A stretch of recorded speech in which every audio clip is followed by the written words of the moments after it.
तो आज के सेशन में हम सेकंड पार्ट देखेंगे जो कि हमारा लैंग्वेज एंड साइंस है। ठीक है, इसको समझने का प्रयास करेंगे।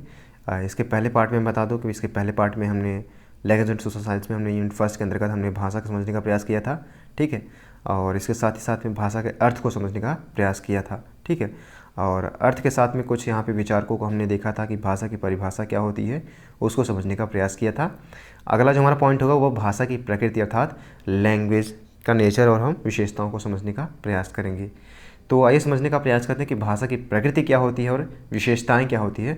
ये आपके शॉर्ट क्वेश्चन में भी आ सकते हैं और लॉन्ग क्वेश्चन में भी कई तरीके से पूछा जा सकता है। तो आपको यहाँ पे रट ही लेना, क्योंकि आपका ये थर्ड है, ये इंपॉर्टेंट भी है। तो इसमें किस टाइप के क्वेश्चन आएंगे, तो आपकी भाषा की प्रकृति की आप विशेषताएँ लिखिए, शॉर्ट में आ सकता है।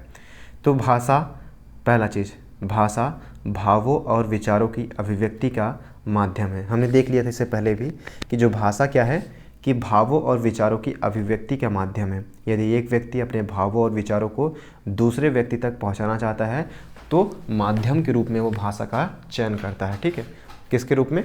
माध्यम के रूप में वो भाषा का चयन करता है, पहली चीज़। ठीक है, पहला हो गया विशेषता। दूसरी हम क्या देखते हैं कि भाषा का विकास, अर्जन और प्रयोग तीनों ही समाज में होते हैं। ठीक है, भाषा का विकास जो होता है, अर्जन मतलब, अर्जन का मतलब क्या होता है, हम सीखते हैं, भाषा को सीखते हैं, और उसी का प्रयोग मतलब हम भाषा का प्रयोग हम माध्यम के रूप में करते हैं। तो ये तीनों जो है, ये तीनों क्रियाएं कहाँ पे होती है? समाज में होती हैं। तो भाषा का विकास, अर्जन और प्रयोग जो है वो तीनों समाज में ही होते हैं। अगला हम देखते हैं, तीसरा क्या है कि भाषा का हस्तांतरण होता है। हस्तांतरण से यहाँ पे जो तात्पर्य है कि मान लीजिए कि हमारे जो बाबा थे वो अवधी बोलते थे, तो जब हमारे बाबा अवधी बोलते थे तो उन्हीं के देखा हमने भी क्या कर दिया, हमने उनका अनुकरण किया और हम भी अवधी बोलने लगे। तो भाषा का हस्तांतरण होता है। ठीक है, भाषा परंपरा से प्राप्त होने के साथ साथ अर्जित भी करनी पड़ती है। ठीक है, भाषा परंपरा तो ठीक है, मान लीजिए आपके पिताजी जो है तमिल में बोलते हैं तो आप भी तमिल में बोलेंगे, लेकिन आपको उसके लिए क्या करना पड़ेगा, यहाँ पे अर्जित करनी पड़ेगी। ठीक है, ये पैतृक संपत्ति नहीं है कि आप पिताजी बोलते हैं तो आप भी वही बोलेंगे। अगर एक बच्चे को पश्चिम बंगाल में रख दिया जाए, ठीक है, बचपन से लेकर, तो वो बंगाली बोलने लगेगा। ठीक है, इंग्लैंड में रख दिया जाए तो बचपन से क्या बोलने लगेगा? इंग्लिश बोलने लगेगा। इस तरीके से यहाँ पे देखा गया है कि भाषा का हस्तांतरण होता है, भाषा परंपरा से प्राप्त होने के साथ साथ अर्जित भी करनी पड़ती है। ठीक है, दूसरी पॉइंट हमने देख लिया। अब सीखने से भाषा का अर्जन होता है, यानी अगर हम भाषा को सीखेंगे, जितना ज़्यादा सीखेंगे उतना ही ज़्यादा हमें अर्जन होगा, भाषा यानी प्राप्त होगी। ये तीसरा पॉइंट था। चौथा पॉइंट हम देख लेते हैं कि भाषा सामाजिकरण का एक आयाम है। व्यक्ति जिस समाज में रहता है उसकी भाषा सीखता है। ठीक है, भाषा क्या है कि सामाजिकरण का एक आयाम है। यदि आप किसी समाज विशेष में रहते हैं तो उसकी एक भाषा होगी जिसको कि आप सीख लेते हैं, और जिस समाज में रहता है उसकी भाषा सीखता है। ठीक है, और अगला पॉइंट है कि भाषा मौखिक तथा लिखित प्रतीकों, शब्दों, संकेतों व चिन्हों को समर्पित करती है। यानी भाषा कई प्रकार की होती है। भाषा को आप लिखित रूप में भी व्यक्त कर सकते हैं, प्रतीकों के रूप में भी व्यक्त कर सकते हैं, शब्दों के माध्यम से, संकेतों के माध्यम से, मौखिक रूप से, या फिर चिन्हों के माध्यम से आप भाषा का प्रयोग कर सकते हैं। ठीक है, जैसे लिखित में आप क्या करते हैं, न्यूज़पेपर आप पढ़ते हैं तो वो क्या है? भाषा का लिखित रूप है।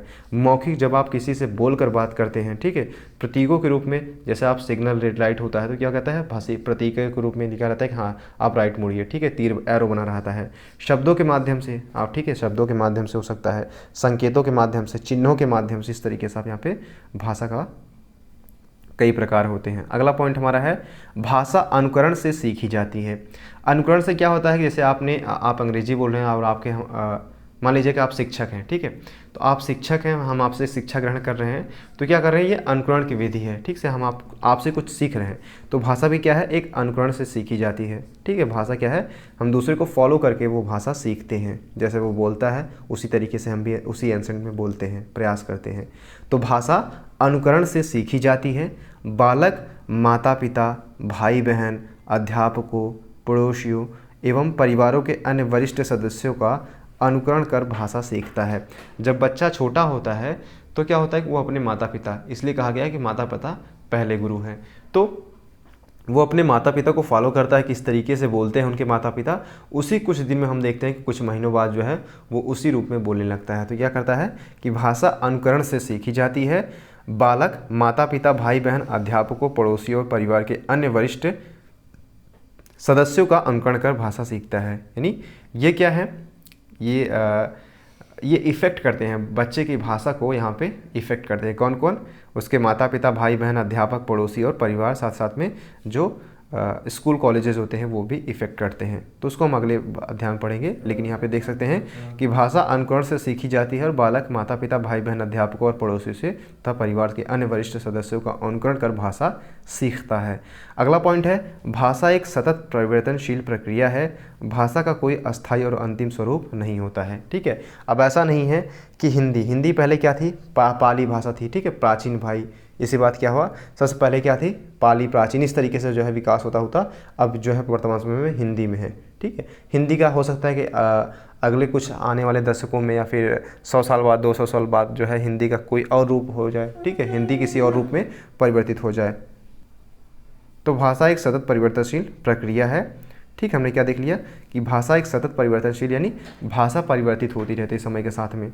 इस तरीके से आप यहाँ पे समझने का प्रयास कर सकते हैं, सतत परिवर्तनशील प्रक्रिया है। 8वां पॉइंट क्या है कि भाषा मनुष्य की वह कला है जिसमें प्रमुख रूप से बोलने, लिखने, पढ़ने तथा सुनने का कौशल सम्मिलित होता है। क्या है कि भाषा मनुष्य की वह कला है, भाषा क्या है, मनुष्य की वह कला है जिसमें प्रमुख रूप से बोलने, लिखने, पढ़ने तथा सुनने का कौशल सम्मिलित होता है। तो यहाँ पे समझाने का प्रयास किया गया है कि जो भाषा है वो क्या है, प्रमुख रूप से बोलने, लिखने, पढ़ने तथा सुनने का कौशल भी सम्मिलित होता है। भाषा के माध्यम से हम पढ़ लिख सकते हैं। ठीक है, बोल सकते हैं, सुन सकते हैं भाषा के ही माध्यम से। भाषा में परिवर्तन की गति बहुत धीमी होती है और पर्याप्त समय के पश्चात ही परिवर्तन होता है। ठीक है, यहाँ पे बताने का प्रयास किया गया कि भाषा इतना जल्दी नहीं परिवर्तित होती है, कई 100 साल लग जाते हैं इसको परिवर्तित होने में। ठीक है, कई 100 साल यहाँ पे समझाने का प्रयास किया गया है कि भाषा परिवर्तनशील की बहुत धीमी गति होती है और पर्याप्त समय के पश्चात ही परिवर्तन होती है। अगला पॉइंट हमारा है, जो कि आखिरी पॉइंट है, कि किसी भी भाषा के बोलने पर वहाँ के स्थान, जलवायु और सभ्यता का प्रभाव अवश्य पड़ता है। शिक्षितों और अशिक्षितों की भाषा में अंतर होता है। ठीक है, यहाँ पर समझाने का प्रयास किया गया है कि जो भाषा होती है उसकी जो बोलने का जो है, भाषा के बोलने पर वहाँ के स्थान, जलवायु और सभ्यता का प्रभाव अवश्य पड़ता है। ठीक है, यहाँ पर शिक्षित और अशिक्षित की भाषा में भी अंतर होता है। मान लीजिए अवधी या फिर भोजपुरी भी दो तरीके की होती है। मान लीजिए जो शिक्षित होगा वो बात करेगा, ठीक है, उसमें कुछ भोजपुरी, कुछ खड़ी हिंदी भी मिला के बातें करेगा। जबकि जो एक अशिक्षित व्यक्ति है वो क्या करेगा, उसकी जो है लैंग्वेज जो है वो टूटी फूटी होगी। ठीक है, इस तरीके से आप यहाँ पर समझने का प्रयास कर सकते हैं, टूटी फूटी होगी। तो एक बार थोड़ा सा हम यहाँ पे सरसरी निगाहों से रिवाइज कर लेते हैं। पहला हमने देखा कि भाषा जो है भावों और विचारों का अभिव्यक्ति का माध्यम है, और यह क्या है, भाषा का विकास, अर्जन और प्रयोग तीनों ही समाज में होता है। क्या क्या, भाषा का विकास, अर्जन और प्रयोग तीनों समाज में ही होता है। और भाषा हस्तांतरणीय होती है। ठीक है, और भाषा प्राप्त होने के साथ साथ अर्जित भी करनी पड़ती है, और सीखने से भाषा का अर्जन होता है। साथ ही साथ में भाषा सामाजिककरण का एक आयाम है। व्यक्ति जिस समाज में रहता है उसी की भाषा सीखता है। साथ ही साथ हमने देखा कि भाषा मौखिक तथा लिखित प्रतीकों, शब्दों और संकेतों व चिन्हों को समर्पित करती है। क्या देखा कि भाषा क्या है, मौखिक तथा लिखित प्रतीकों, शब्दों और संकेतों व चिन्हों को समर्पित करती है। इसी के साथ हमने देखा कि अनुकरण के माध्यम से भाषा सीखी जा सकती है, और वह अपने माता पिता, भाई बहन, अध्यापक, पड़ोसियों तथा परिवार के अन्य वरिष्ठ नागरिकों के या फिर सदस्यों के माध्यम से भाषा को सीखता है। साथ ही साथ में हमने देखा कि भाषा एक सतत परिवर्तनशील प्रक्रिया है और कोई अस्थायी और अंतिम स्वरूप इसका निर्धारित नहीं किया जा सकता। ठीक है, ये परिवर्तित होती रहेगी समय काल के अनुसार। अगला हमने देखा 8वां पॉइंट कि भाषा मनुष्य की वह कला है जिसमें प्रमुख रूप से बोलने से, लिखने और पढ़ने तथा सुनने का कौशल सम्मिलित होता है। इसी के अंतर्गत हमने देखा कि भाषा में परिवर्तन की गति बहुत धीमी होती है, पर्याप्त समय के पश्चात ही परिवर्तन होता है। इसी के साथ हमने देखा कि किसी भी भाषा के बोलने पर वहाँ के स्थान, जलवायु और सभ्यता का प्रभाव अवश्य पड़ता है। शिक्षित और अशिक्षितों की भाषा में भी अंतर यहाँ पे मुख्य रूप से देखा जा सकता है। अगला पॉइंट करते हैं, भाषा का महत्व क्या है। देखिए, भाषा परिवार भले ही अनेक रहे हों और भाषाओं का अलग अलग क्षेत्रों में विकास हुआ हो, परंतु महत्व की दृष्टि से सबकी स्थिति समान है। यहाँ पे समझाने का प्रयास किया गया है, चाहे भाषा कई हो, चाहे उनका विकास कई अलग अलग क्षेत्रों में हुआ हो, लेकिन जो उनका महत्व है वो सभी भाषाओं के लिए एक समान ही है। यह भाव विचारों के आदान प्रदान का माध्यम है। यानी जो भाषा है क्या है, यह भाव विचारों के आदान प्रदान का एक माध्यम है और इसी कारण जीवन के अनेक क्षेत्रों में महत्ता स्थापित की है। भाषा के महत्व को निम्न बिंदुओं के द्वारा समझा जा सकता है। पहला है व्यक्तिक जीवन में लाभ। ठीक है, व्यक्तिक जीवन में लाभ। देखिए, भाषा का सर्वप्रथम प्रयोग मानव के निजी जीवन में ही है। भाषा का सर्वप्रथम प्रयोग जो है वो मानव के निजी जीवन में ही है। प्रारंभ में क्या होता है, बच्चा रोता है तो माँ उसे दूध पिलाती है, परंतु जब वह भाषा का प्रयोग करने लगता है तो वह अपनी आवश्यकताओं एवं जिज्ञासाओं को घर वाले के सामने प्रकट कर उनका समाधान प्राप्त करता है। ठीक है, यहाँ पर समझाने का प्रयास किया गया है। पहला पॉइंट क्या है कि व्यक्तिक जीवन में लाभ के माध्यम से यहाँ पर समझाने का प्रयास किया गया है कि भाषा क्या है, सर्वप्रथम प्रयोग मानव के निजी जीवन में ही है। प्रारंभ में बच्चा क्या होता है, प्रारंभ में जब बच्चा को भाषा का ज्ञान नहीं होता है तो अपने भावनाओं को वह रोकर, ठीक है, उनको जब भाषा का ज्ञान नहीं होता है तो रोता है, जिसके माध्यम से माँ को हाँ पता चल जाता है कि हाँ बच्चा जो है वो भूखा है, तो माँ जो उसे दूध पिलाती है। लेकिन जब उसकी जिज्ञासाएँ, जब वो बड़ा होता है, जिस तरीके से उसकी अपनी आवश्यकताएं बढ़ती हैं, ठीक है, और जिज्ञासाओं को घर के सामने वो जो है भाषा के माध्यम से बताता है, जिससे क्या होता है कि उसकी जिज्ञासाएं पूरी होती हैं। तो वही ये चीज़ यहाँ पर समझाने का प्रयास किया गया है। अब खेल कूद में मित्रों के साथ अथवा अन्य व्यक्तियों के साथ विचारों का आदान प्रदान भाषा के माध्यम से ही संभव होता है। इस प्रकार बचपन से लेकर मृत्यु पर्यंत भाषा मनुष्य के निजी उपयोग की वस्तु बन जाती है, जिसके बिना जीवन की कल्पना नहीं की जा सकती है। ठीक है, तो हम छोटी चीज़ों में यहाँ पे भाषा का बहुत ही बड़ा महत्व है। दूसरा है भाव संप्रेषण, यानी भाव को संप्रेषित करने के माध्यम के रूप में यहाँ पे समझने का प्रयास कर सकते हैं। तो भाषा का सर्वाधिक प्रयोग भाव संप्रेषण द्वारा होता है। मनुष्य सामाजिक प्राणी है। मनुष्य क्या है, एक सामाजिक प्राणी है। समाज में रहकर अन्य लोगों से बातचीत तथा भावों विचारों का आदान प्रदान स्वाभाविक है।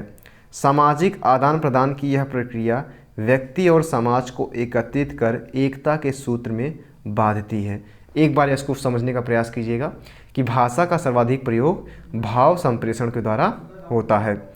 मनुष्य सामाजिक प्राणी है। अब समाज में रहकर अन्य लोगों से बातचीत तथा भाव विचारों का आदान प्रदान स्वाभाविक है।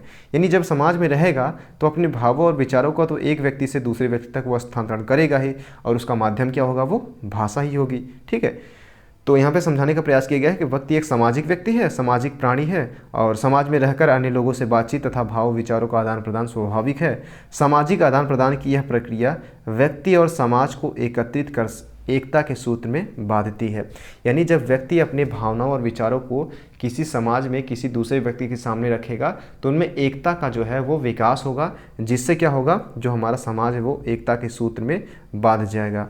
अतः भाव संप्रेषण के माध्यम से राष्ट्रीय सामाजिक एकता और प्रगति के लिए भाषा ऋणी है। यानी भाषा के माध्यम से समाज में भाषा संप्रेषण के माध्यम से राष्ट्रीय एकता की भावना का विकास होता है, साथ ही साथ में सामाजिक एकता और प्रगति के लिए भाषा जो है ऋणी है। इस तरीके से आप यहाँ पर समझने का प्रयास कर सकते हैं। अगला है दर्शन चिंतन। देखिए, भाषा के माध्यम से मनुष्य सिर्फ भावों का आदान प्रदान ही नहीं करता बल्कि चिंतन मनन भी करता है। यह चिंतन दर्शन ही मानव व्यक्ति और मानव सम्मिश्र समष्टि का सार होता है। यही भाषा का सतत प्रवाहमान रूप है, जो भावी पीढ़ी को उत्तराधिकार के रूप में प्राप्त होता है, और भाषा का यह दर्शन पक्ष ही भाषा का सर्वोत्कृष्ट उन्नति रूप है। यहाँ पर समझाने का प्रयास किया गया है कि भाषा के माध्यम से क्या करता है कि मनुष्य सिर्फ भावों का आदान प्रदान नहीं करता है बल्कि चिंतन मनन भी करता है। और आप जानते हैं कि किसी भी विषय पर जो है गहन अध्ययन एक अलग विचारधाराएं क्या है, दर्शन को जो है यहाँ पे जन्म देती है। तो यहाँ पर समझाने का प्रयास किया गया है कि सिर्फ भावों का आदान प्रदान ही नहीं बल्कि चिंतन मनन भी करता है, और यह चिंतन दर्शन ही मानव व्यक्ति और मानव सम्मिश्र समष्टि का सार होता है। यही भाषा का सतत प्रवाहमान रूप है, जो भावी पीढ़ी के उत्तराधिकार के रूप में प्राप्त होता है, और भाषा का यह दर्शन पक्ष ही भाषा का सर्वोत्कृष्ट उन्नति रूप है। अब शिक्षा प्राप्ति के रूप में देख लिया जाए तो शिक्षा के बिना मनुष्य अपूर्ण है। ठीक है, शिक्षा के बिना क्या है, मनुष्य अपूर्ण है। सभी समाजों में आज शिक्षा पर अधिक बल दिया जा रहा है। सभी प्रकार की शिक्षा का माध्यम भाषा है। यानी आप शिक्षा भी अगर देंगे तो उसमें भाषा एक अहम रोल निभाता है, बिना भाषा के शिक्षा प्रदान नहीं की जा सकती है। अब वो शिक्षा चाहे जिस भाषा में भी दी जाए। वैदिक काल में जब लिपि का आविष्कार नहीं था, उस समय भी मौखिक भाषा के माध्यम से गुरुकुलों में शिक्षा प्रदान की जाती थी। ठीक है, तो यानी माध्यम जो होता था वो तो भाषा ही होती थी, लेकिन उस समय जो है लिपि का जो है आविष्कार नहीं हुआ था। यानी जैसे आज देवनागरी लिपि है, तो देवनागरी लिपि में हम हिंदी को लिखते हैं, अपने भाव और विचारों को लिखित रूप में व्यक्त करते हैं। लेकिन वैदिक काल में जब जो है लिपि का जो आविष्कार नहीं हुआ था, तो उस समय भी क्या करते थे लोग, जो है जो गुरु होते थे, वो मौखिक भाषा के माध्यम से गुरुकुलों में शिक्षा प्रदान की जाती थी। आज मौखिक से अधिक लिखित भाषा का प्रयोग किया जा रहा है। अब देखिए, धर्म साहित्य सभ्यता और अर्थशास्त्र, राजनीति, विधि, सभी प्रकार के विज्ञान आदि की शिक्षा का माध्यम भाषा ही है। यानी यहाँ पे तमाम प्रकार के जो धर्म है, जो तमाम प्रकार के साहित्य है, सांस्कृतिक है, सभ्यताएं हैं, अर्थशास्त्र हैं, राजनीतिक विधि हैं, सभी प्रकार के जो विज्ञान है आदि की शिक्षा का माध्यम क्या है, भाषा है। ठीक है, भाषा के माध्यम से इनका विकास हुआ है। अध्ययन एवं शोध के क्षेत्र में भाषा का क्या महत्वपूर्ण स्थान है। देखिए, भाषा मात्र शिक्षा का माध्यम ही नहीं है, अपितु उच्च अध्ययन, जिसे हम PhD कहते हैं, और शोध का माध्यम भी है। विश्व के हजारों लाखों की संख्या में लोगों ने शोध प्रबंध लिखे हैं और शोध पत्रों एवं पत्रिकाओं में लाखों लेख प्रकाशित हो चुके हैं, और यह सब भाषा के माध्यम से ही संभव है। अध्ययन एवं शोध के कारण नित्य नवीन शब्दावली का प्रयोग होता जा रहा है। ठीक है, यहाँ पर समझाने का प्रयास किया गया है कि भाषा मात्र शिक्षा का माध्यम ही नहीं है, अपितु उच्च अध्ययन और शोध का माध्यम भी है। विश्व के हजारों लाखों की संख्या में लोगों ने क्या किया है, शोध प्रबंध लिखे हैं। ठीक है, यानी उन्होंने जो भी शोध से जो भी चीज़ें समझी है, जो भी चीज़ें सीखी हैं, उसको अपने किताब में या फिर शोध के माध्यम से जो है शोध पत्रिकाओं के माध्यम से प्रकाशित किया है। अब शोध पत्रों एवं पत्रिकाओं में लाखों लेख प्रकाशित हो चुके हैं, यह सब भाषा के माध्यम से ही संभव हो पाया है। अध्ययन एवं शोध के कारण नित्य नवीन शब्दावली का प्रयोग होता जा रहा है। अब समाज निर्माण की बात किया जाता है। देखिए, समाज निर्माण, तो समाज को सुव्यवस्थित रूप से प्रदान करने से, ठीक है, यहाँ पे एक बात से समझने का प्रयास कीजिएगा कि समाज निर्माण के क्षेत्र में, तो समाज को सुव्यवस्थित रूप प्रदान करने में भाषा की प्रमुख भूमिका रहती है। भाषा सामाजिक जीवन का मूल आधार है। भाषा के बिना व्यक्ति सामाजिक नहीं हो सकता है। समाज व्यक्तियों के पारस्परिक मिलन से बनता है और मिलन की भूमिका का निर्माण भाषा करती है। भाषा के माध्यम से परस्पर विचारों का आदान प्रदान कर प्रगति करते हुए मनुष्य पशु से भिन्न सामाजिक प्राणी कहलाता है। ठीक है, इस तरीके से आप समझने का प्रयास कर सकते हैं कि समाज निर्माण में भी भाषा का महत्वपूर्ण स्थान है। समाज को सुव्यवस्थित रूप से प्रदान करने के लिए, सुव्यवस्थित रूप प्रदान करने में भाषा की प्रमुख भूमिका रहती है। भाषा सामाजिक जीवन का मूल आधार है और भाषा के बिना व्यक्ति सामाजिक नहीं हो सकता है, और समाज व्यक्तियों के पारस्परिक मिलन से बनता है और मिलन की भूमिका का निर्माण भाषा करती है। भाषा के माध्यम से परस्पर विचारों का आदान प्रदान कर प्रगति करते हुए मनुष्य पशु से भिन्न सामाजिक प्राणी बनता है। अगला है संस्कृति का आधार एवं संरक्षक भाषा के माध्यम से ही। अब जो हमारी संस्कृति चली आ रही है उसके जो है संरक्षण, या फिर उस तरीके से देखिए, मान लीजिए जैसे अशोक ने अपने लेखों में लिखा, तो उसमें एक विशेष भाषा का प्रयोग किया गया जिसको हमने समझा। ठीक है, उसकी संस्कृति को समझा। उस समय की संस्कृति जो है किस कारण सेफ है या फिर किस कारण जानी जाती है, भाषा के माध्यम से। क्यों? अगर हम उस लिपि को नहीं पढ़ पाते तो हम उसकी सभ्यता फिर संस्कृति को भुला देते। ठीक है, नहीं जान पाते। तो संस्कृति का कहीं ना कहीं एक संरक्षक है या फिर आधार भी है। ठीक है, इस तरीके से समझ सकते हैं। तो संस्कृति का मूल आधार भाषा है। मानव के रहन सहन, रीति रिवाज, मेले, उत्सव, सबका आधार संस्कृति है और संस्कृति का आधार भाषा है। यानी संस्कृति के आधार पर व्यक्ति जो है रीति रिवाज, मेले, उत्सव या फिर रहन सहन उसका डिसाइड होता है। मान लीजिए कि आप हिंदू धर्म के हैं, तो हिंदू धर्म में क्या किस तरीके से है, तो हिंदू धर्म का रहन सहन, रीति रिवाज या फिर मेले उत्सव अलग होते हैं। जबकि वहीं मुस्लिम धर्म में आप जाएंगे तो उनका रहन सहन, रीति रिवाज, रहन सहन या फिर मेले उत्सव अलग होते हैं। जबकि वहाँ आप क्रिश्चियन जाएंगे तो उनकी जो है रहन सहन, रीति रिवाज या फिर ये मेले उत्सव जो है वो अलग होते हैं। ठीक है, तो ये क्या होता है कि जो मानव के रहन सहन, रीति रिवाज, ये मेले को उत्सव, सबका आधार क्या है, संस्कृति है, नहीं कल्चर है। कल्चर उनका डिफाइन करता है किस तरीके से रीति रिवाज होंगे। अब संस्कृति क्या है, संस्कृति का आधार क्या है, भाषा है। अतः किसी भी समाज की संस्कृति को जानने के लिए भाषा का अध्ययन करना आवश्यक है। मोस्ट इम्पोर्टेंट यहाँ पे समझने का प्रयास कीजिएगा कि किसी भी समाज की संस्कृति को जानने के लिए भाषा का अध्ययन करना आवश्यक है। यदि हमें किसी भी समाज की अगर संस्कृति को जानना है तो भाषा का अध्ययन करना अनिवार्य है। अब देखिए यहाँ पे संस्कृति का संरक्षण भी भाषा के माध्यम से संभव है। यदि हम संस्कृति का संरक्षण करना चाहते हैं तो ये भी किसके माध्यम से संभव है, ये भी भाषा के माध्यम से ही संभव है। ठीक है, यदि भाषा न होती तो वैदिक साहित्य, रामायण, महाभारत, बौद्ध जातक कथाएं आदि संस्कृति के परिचायक ग्रंथों की रचना कैसे होती और कैसे अनेक उनके माध्यम से मानव मूल आज के मानव प्रेरणा देते और भारतीय संस्कृति आज संक्रमण के दौर से गुजर रही है। पश्चिमी संस्कृति का लगातार आक्रमण और इसका विरोध भी भाषा के माध्यम से ही संभव है और प्रत्येक प्रकार की धार्मिक गतिविधियों भी भाषा के माध्यम से ही चलती रहती हैं और सांस्कृतिक और धार्मिक गतिविधियों के प्रचार प्रसार और संरक्षक का एकमात्र आधार भाषा है। ठीक है, यहाँ पे महत्वपूर्ण चीज़ें समझाने का प्रयास क्या किया गया है कि अगर संस्कृति का संरक्षण भी भाषा के माध्यम से हो सकता है, यानी संस्कृति का संरक्षण हम करना चाहते तो भाषा के माध्यम से ही कर सकते हैं, यानी अगर भाषा नहीं रहेगी तो संस्कृति का संरक्षण भी नहीं हो सकता है।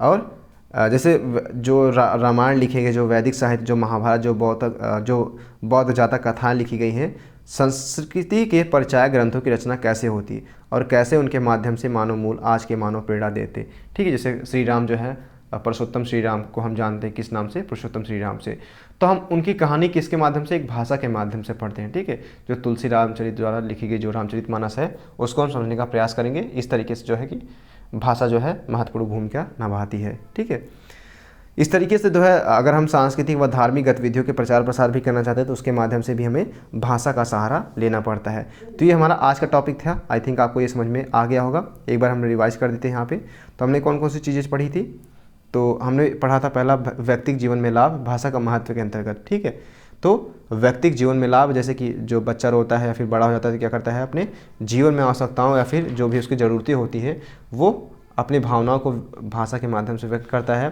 भाव संप्रेषण होता है, भाव संप्रेषण का एक माध्यम है। ठीक है, एक महत्वपूर्ण दूसरा महत्वपूर्ण तथ्य है, इसमें क्या होता है, भाव संप्रेषण की मनुष्य एक सामाजिक प्राणी है और समाज में रहकर अन्य लोगों से बातचीत और भाव विचारों का आदान प्रदान स्वाभाविक है। और अगर वो सामाजिक में आदान प्रदान करेगा तो इससे क्या होगी, सामाजिक एकता बढ़ेगी और साथ ही साथ में सामाजिक एकता के साथ साथ में प्रगति का भी यहाँ पे राष्ट्रीय एकता, सामाजिक एकता का भी विकास होगा। दर्शन चिंतन के अंतर्गत हमने देखा कि जो है भाषा के माध्यम से मनुष्य न केवल जो है चिंतन मनन, न केवल भावों का आदान प्रदान करता है बल्कि चिंतन मनन भी करता है। ठीक है, और शिक्षा प्राप्ति के अंतर्गत हमने देखा कि शिक्षा के बिना मनुष्य अपूर्ण है और सभी समाजों में आज शिक्षा पर अधिक बल दिया जा रहा है। अब शिक्षा को प्राप्त करने के लिए भी भाषा का होना अनिवार्य है। ठीक है, और अध्ययन एवं शोध में भी भाषा का महत्वपूर्ण हमने योगदान देखा। समाज निर्माण के क्षेत्र में हमने देखा महत्वपूर्ण जो कि हमने देखा, और साथ ही साथ में संस्कृति का आधार एवं संरक्षक भी भाषा ही है। ठीक है, संस्कृति का जो आधार एवं संरक्षक है वो भी भाषा है। यानी हम संस्कृति का प्रचार प्रसार करना चाहते हैं तो वो भी भाषा के ही माध्यम से हम कर सकते हैं। तो ये हमारा लास्ट टॉपिक था, ये हमारा ख़त्म हुआ। अगला हमारा जो वीडियो आएगा उसमें हम भाषा के रूप को समझने का प्रयास करेंगे, जिसमें हम लिखित रूप और मौखिक रूप और अन्य रूपों के अंतर्गत मूल भाषा, मातृभाषा, प्रादेशिक भाषा, राजभाषा, सांस्कृतिक भाषा और अंतर्राष्ट्रीय भाषा को समझने का प्रयास करेंगे। So thank you so much, keep loving, keep supporting and keep stay with us. Thank you so much.